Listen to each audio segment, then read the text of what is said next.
Bujang Nadi dan Darenandong adalah dua kakak beradik yang merupakan anak dari Raja Tan Unggal, yaitu raja yang pernah memerintah di kerajaan Sambas. Raja Tan Unggal dikenal sebagai raja yang kejam, figur yang paling ditakuti karena di samping tubuhnya tinggi besar, wataknya keras, tegas, serta garang. Kekuatannya pun luar biasa. Bujang Nadi dan Darenandong sering didera pilu dan gelisah, sebab watak sang ayah yang garang, keras, dan pilu itu menjadikan hati mereka seakan disayat sembilu. Mereka tak sependapat dengan tabiat ayahnya, selaku raja yang sedemikian garang itu. Konflik kejiwaan semacam ini acap kali bergejolak di batin mereka. Bujang Nadi dan Darenandong yang dianugerahi paras nan elok menawan, pembawaan mereka lemah lembut, memiliki perasaan kasih sayang terhadap manusia di sekitarnya. Darah panas dan ganas yang tercermin pada sikap Tan Unggal sama sekali bertentangan dengan hati nurani mereka, walaupun dari titisan darah yang sama mereka dilahirkan.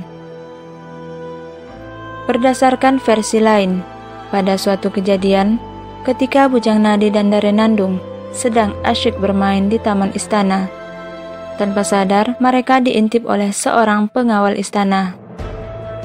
Tepat pada saat itu, Bujang Nadi dan Darenandong sedang asik bercerita tentang perkawinan. Bertuturlah Darenandong kepada kakandanya, "Kakanda Bujang Nadi, demi bumi dan langit, Adinda bersumpah bahwa Adinda tidak akan menikah apabila tidak dengan seorang jejaka yang mirip seperti kakanda." Mendengar ucapan adiknya itu, terus berucap pula lah si Bujang Nadi, "Darenandong adikku, rembulan dan mentari boleh saja gerhana, tetapi tatapan mata kakandamu ini tidak akan pernah memberikan makna cinta untuk seorang perempuan yang berakhir pada suatu perkawinan. Jika perempuan itu perilaku dan parasnya tidak seelok engkau, oh adikku." Hulu balang pengawal kerajaan yang secara kebetulan sedang melintas mendengar percakapan dua kakak beradik tersebut. Dia berpikir bahwa kedua kakak beradik itu ingin melakukan perkawinan sedarah.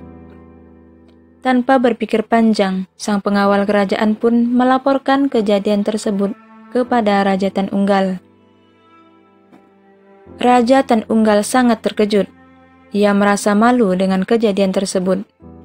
Sebelum kedua anaknya berbuat hal yang dapat merusak nama baik kerajaan, bahkan dianggap dapat membawa aib bagi kerajaan, Tan Unggal pun memberikan hukuman, padahal apa yang ia dengar salah belaka. Raja Tan Unggal pun langsung memerintahkan kepada para prajuritnya untuk mengubur kedua anaknya, yaitu Bujang Nadi dan Darenandong, beserta dengan ayam jago dan alat tenun yang dimiliki oleh kedua anaknya tersebut.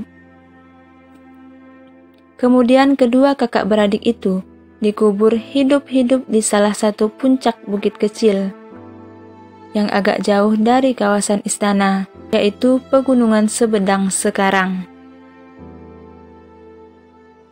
Lokasi pemakaman Bujang Nadi dan Darenandong yang terletak di kawasan Danau Sebedang merupakan tempat yang dimitoskan karena dianggap sering muncul buaya putih atau jallu putih sebagai penjelmaan Bujang Nadi dan Darenandong.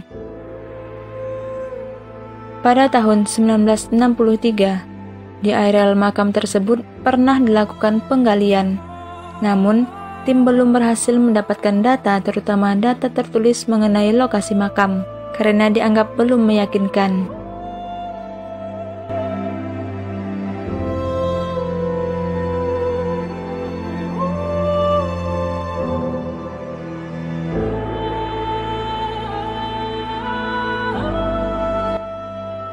Di zaman Belanda dan Jepang, pernah dicoba untuk menggali tempat kedua anak itu dikubur, untuk mengambil barang-barang alat tenun yang terbuat dari emas.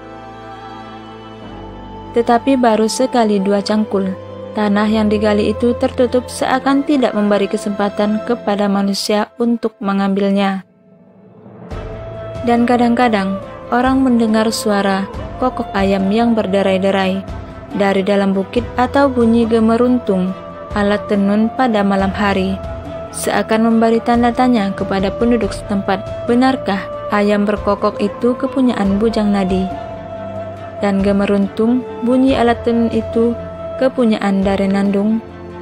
Sampai saat ini, makam kedua kakak beradik itu masih dapat ditemukan dan menjadi salah satu objek wisata sejarah di Kabupaten Sambas.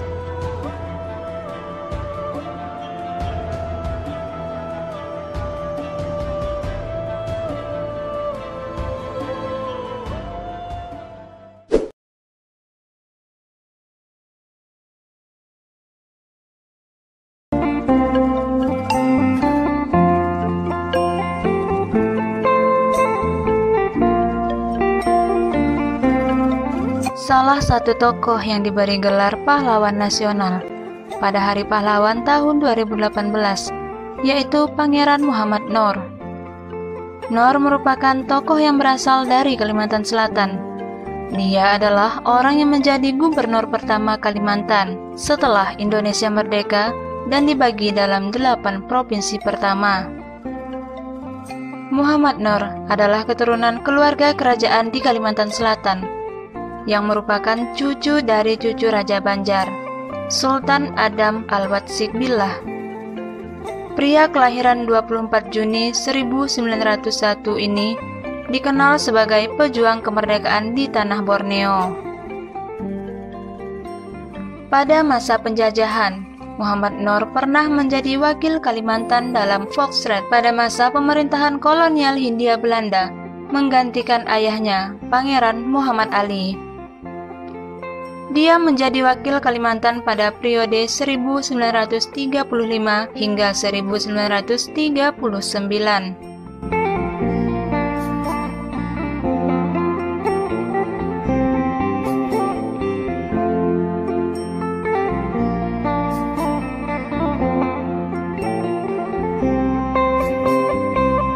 Saat perjuangan kemerdekaan, Muhammad Noor adalah tokoh yang mempersatukan pasukan pejuang ke dalam basis perjuangan bernama Divisi 4 Alri Pertahanan Kalimantan. Pasukan ini berada di bawah pimpinan Hasan Basri. Hasan merupakan anggota Panitia Persiapan Kemerdekaan Indonesia atau yang dikenal dengan PPKI. Pada masa pemerintahan Presiden Soekarno, Muhammad Noor juga pernah menjabat sebagai Menteri Pekerjaan Umum. Lulusan Teknisi Hoge School de Bandung, THS tahun 1927 ini turut meloloskan sejumlah proyek besar dalam membangun Indonesia, seperti proyek Waduk Riam Kanan di Kalimantan Selatan dan proyek Waduk Karangkates di Jawa Timur. Kini, Waduk Riam Kanan dinamai dengan Waduk Insinyur Haji Pangeran Muhammad Noor. Pangeran Muhammad Noor wafat di Jakarta pada tanggal 15 Januari 1979 dan dikebumikan di TPU Karet Bifak. Namun pada 2010, makam Noor dan istrinya dipindahkan ke Martapura atas kesepakatan keluarga. Dia dan istrinya dimakamkan kembali di Kompleks Pemakaman Sultan Adam Martapura dengan upacara militer.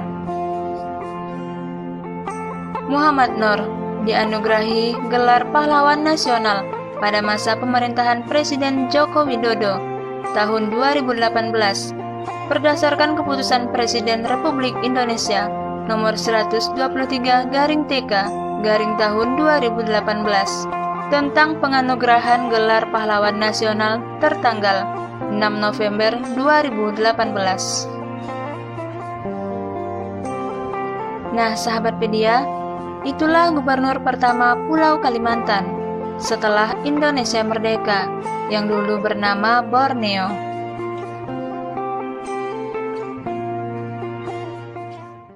Terima kasih sudah menonton video ini. Silahkan tinggalkan komentarmu untuk menjadi bahan diskusi kita. Dan jangan lupa klik tombol subscribe dan aktifkan lonceng notifikasinya agar kamu tidak ketinggalan update video terbaru dari kami.